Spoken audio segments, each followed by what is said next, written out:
Hi everyone, welcome to study word classes. तो friend, BPSC TRE 3 शिक्षक भर्ती से रिलेटेड जो न्यू ऑफिशियल अपडेट आ रही है, इसको हम लोग डिटेल में समझने वाले हैं। और साथ ही में यानी कि और टीआरई 1 एंड टीआरई 2 के ऐसे और शिक्षक हैं जिनको बाहर किया गया है, किस वजह से बाहर किया गया है, इस पर भी हम लोग बात करेंगे। पेपर लीक जो मामला आपका चल रहा था टीआरई 3 का, उस पर जो एक नया खुलासा भी हुआ है, तो इस पर भी हम लोग बात करने वाले हैं। और आपका साथ ही टीआरई 3 जो आपका एग्ज़ाम होने वाला है 19 जुलाई से, इसके एडमिट कार्ड जो है कब तक जारी हो जाएंगे, इस पर भी हम लोग बात करने वाले हैं। तो वीडियो सभी के लिए बहुत ज़्यादा इंपॉर्टेंट होने वाली है, तो एक एक करके सारी इन्फॉर्मेशन हम लोग डिटेल में समझ लेते हैं। तो वीडियो में लास्ट तक बने रहिएगा। चैनल पर पहली बार आए हो तो प्लीज़ वीडियो को लाइक करके चैनल को भी सब्सक्राइब कर लीजिएगा, सो दैट आपको टीचिंग से रिलेटेड सारी अपडेट जो है वो टाइम से मिलती रहे। तो ये इन्फॉर्मेशन आ रही है, यानी कि सभी शिक्षकों की शिक्षक पात्रता परीक्षा का प्राप्तांक 60% से कम रहने पर हुई कार्रवाई। यानी कि सीटेट में जो है आपके अगर 90 नंबर नहीं है, अगर आप अदर स्टेट से बिलोंग करते हो, तो इस वजह से क्या है, सबको बाहर किया गया है। 37 शिक्षकों की नौकरी गई, नियुक्ति रद्द। यानी कि 37 ऐसे शिक्षक हैं जिनको फिर से जो है बाहर कर दिया गया है। ये नोटिस जारी हुई है, यहाँ पे आप लोग ये देख सकते हैं, ये नोटिस है। इसमें कहा गया है जिले में बीपीएससी टीआरई 1 एंड टीआरई 2 के जो है तहत बहाल हुए 37 शिक्षकों की नौकरी चली गई है। शिक्षा विभाग ने इन शिक्षकों की नोटिस जो है थमाकर स्पष्टीकरण मांगा था। स्पष्टीकरण का जवाब संतोषजनक नहीं पाए जाने के बाद यह कार्रवाई की गई।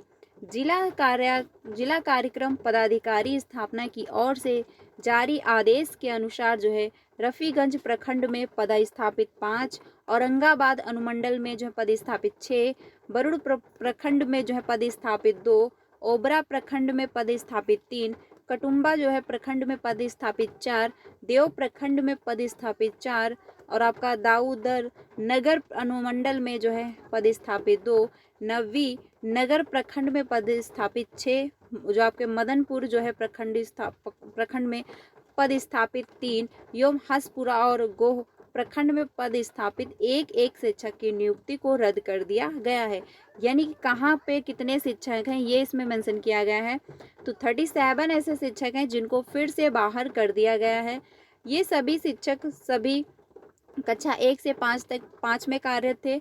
जारी पत्र में कहा गया कि उपर्युक्त सभी विद्यालय अध्यापकों की शिक्षक पात्रता परीक्षा का प्राप्तांक 60% से कम रहने पर नियुक्ति हेतु जो है पात्र नहीं होने के कारण स्पष्टीकरण की मांग की गई थी। स्पष्टीकरण का जवाब मिलने के बाद यह कार्रवाई की गई है। अपने स्पष्टीकरण में उन शिक्षकों ने जो है स्वीकार किया कि शिक्षक पात्रता परीक्षा में उन्होंने 60% अंक प्राप्त नहीं किए हैं। यानी कि इन लोगों को नोटिस भेजी गई थी कि आप अपने पक्ष में स्पष्टीकरण दें। तो जब इन्होंने स्पष्टीकरण दिया तो उसमें 60% अंक नहीं थे, इस वजह से जो है इनको बाहर कर दिया गया। अर्हता पूरी नहीं करने के कारण हुई कार्रवाई।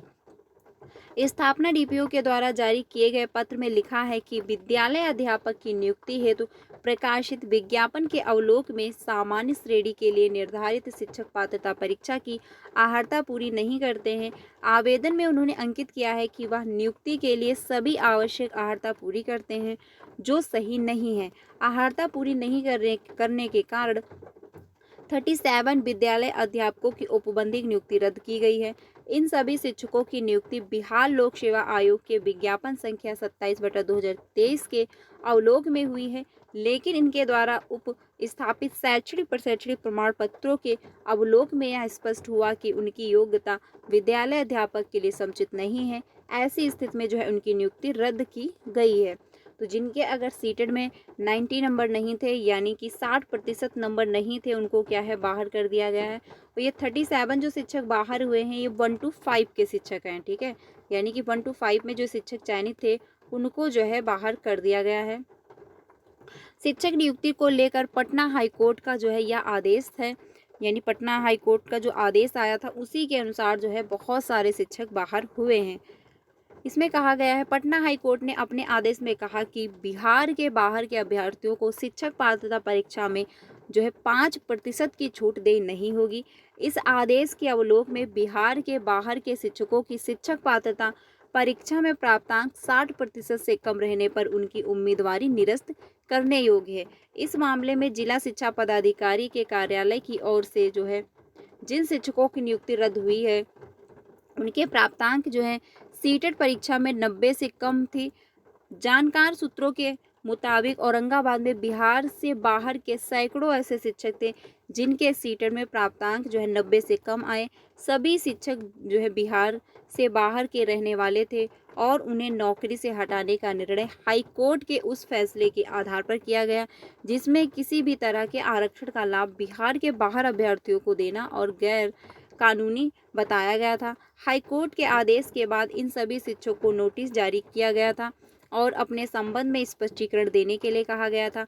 नौकरी से निकाले गए अधिकांश बीपीएससी शिक्षक महिला और इस पुरुषों के मुकाबले जो है 5% कम रहने के बावजूद महिला कोर्ट के तहत नौकरी दी गई थी।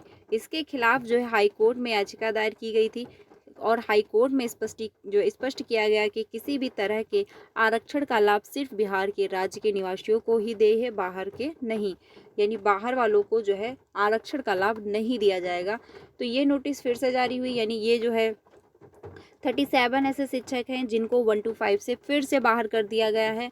रीजन क्या है? सीटेट में 90 नंबर न होने की वजह से जो है बाहर हुए हैं, यानी कि 60% से कम नंबर थे, इसलिए जो है इनको बाहर किया गया क्योंकि अदर स्टेट वालों को किसी भी प्रकार का जो है आरक्षण का लाभ नहीं मिलेगा।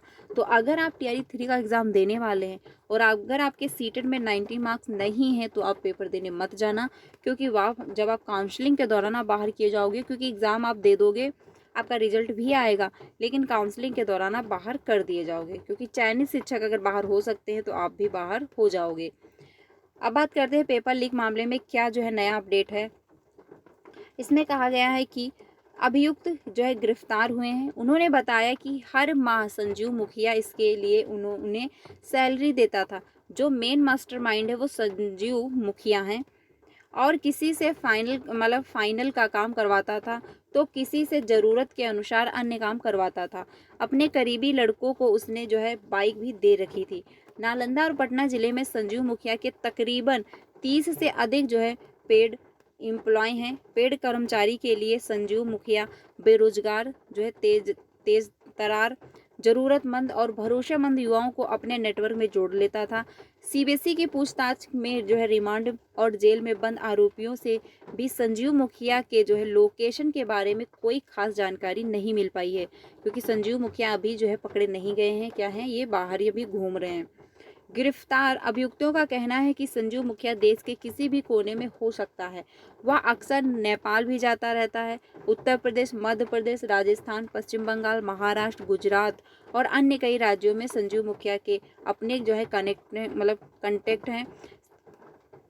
सीबीएसई की टीम जो है फिलहाल 6 राज्यों में जांच कर रही है। बता दें कि नीट पेपर लीक के केस में सीबीएसई जो है बेउर जेल में अभियुक्तों से पूछताछ कर रही है। हजारीबाग के जो है ओएसिस स्कूल से प्रिंसिपल और वाइस प्रिंसिपल से पूछताछ की जा रही है। बेउर जेल में जो बंद 13 अन्य अभ्यर्थियों के सामने बैठाकर सीबीएसई आरोपियों से सच उगलवाने में लगी हुई है। इसी पूछताछ में चला है कि संजीव मुखिया इस केस में मास्टरमाइंड है और वह एक जो है कंपनी की तरह पेपर लीक गैंग चलाता था। यानी उसका पूरा एक गैंग था कि पेपर लीक कैसे करवाना है, कैसे प्रोसेस रखना है। तो मेन मास्टरमाइंड जो है वो संजीव मुखिया है। इन्होंने ही पेपर लीक करवाया। जो बिहार में पुलिस का पेपर हुआ वो भी लीक हुआ, नीट का पेपर वो भी लीक किया गया और बाकी आपका टीआरई 3 का पेपर वो भी लीक हुआ। लेकिन अभी तक सीबीएसई की जो टीम है उसने भी संजीव मुखिया को पकड़ नहीं, अभी गिरफ्तार नहीं कर पाई हैं। लेकिन बराबर जो है जांच चल रही और बराबर जो है संजीव मुखिया की खोज जारी है। तो ये इन्फॉर्मेशन है। अब हम लोग बात करते हैं आपका टीआरई 3 एडमिट कार्ड कब तक आ जाएगा। देखिए आपका जो एग्ज़ाम है वो फाइनल है कि 19 जुलाई से होने वाला है और 22 जुलाई तक होगा। चेंजमेंट क्या हुआ है? 22 जुलाई को जो आपका एग्ज़ाम है वो 2 शिफ्ट में होगा, बाकी जो है आपके एक ही शिफ्ट में यानी मॉर्निंग शिफ्ट में होंगे। 12 बजे से 2:30 बजे तक होने वाला है। ठीक है। एडमिट कार्ड जो है आपके 2 दिन पहले इशू हो जाएंगे, यानी कि 17 जुलाई को आपके एडमिट कार्ड देखने को मिल जाएंगे। ठीक है, 17 या फिर 16 जुलाई को आप एडमिट कार्ड डाउनलोड कर पाएंगे, यानी 16 जुलाई को आपके एडमिट कार्ड डाउनलोड होना स्टार्ट हो जाएंगे, क्योंकि 19 जुलाई से आपका एग्ज़ाम ही है। तो 2 दिन पहले आपको आपके एडमिट कार्ड डाउनलोड होना स्टार्ट हो जाएंगे। तो जैसे ही एडमिट कार्ड अपलोड होंगे, डाउनलोड होना स्टार्ट होंगे, आपको यहाँ से इन्फॉर्म कर दिया जाएगा। तो चैनल के साथ बने रहिएगा। एग्ज़ाम डेट फाइनल हो चुकी है, आपका जो एग्ज़ाम है वो 19 जुलाई से होने वाला है, तो प्रिपरेशन अच्छी खासी करिए। आपको यहीं मेरे चैनल पे किसी भी क्लासेस मिलती हैं, सारे प्रीवियस के क्वेश्चन मैंने डिस्कस किए हुए हैं, तो जा कर के उसको ज्वाइन कर सकते हैं, आपको बहुत अच्छे से समझ में भी आएगा। तो ये इन्फॉर्मेशन है, बाकी अगर कोई इन्फॉर्मेशन आती है तो आपको यहाँ से इन्फॉर्म कर दिया जाएगा। तो चैनल के साथ बने रहिएगा। वीडियो अच्छी लगी हो तो लाइक करिएगा, बाकी अपने सारे फ्रेंड को शेयर करिएगा। मिलते हैं नेक्स्ट वीडियो में। Thank you.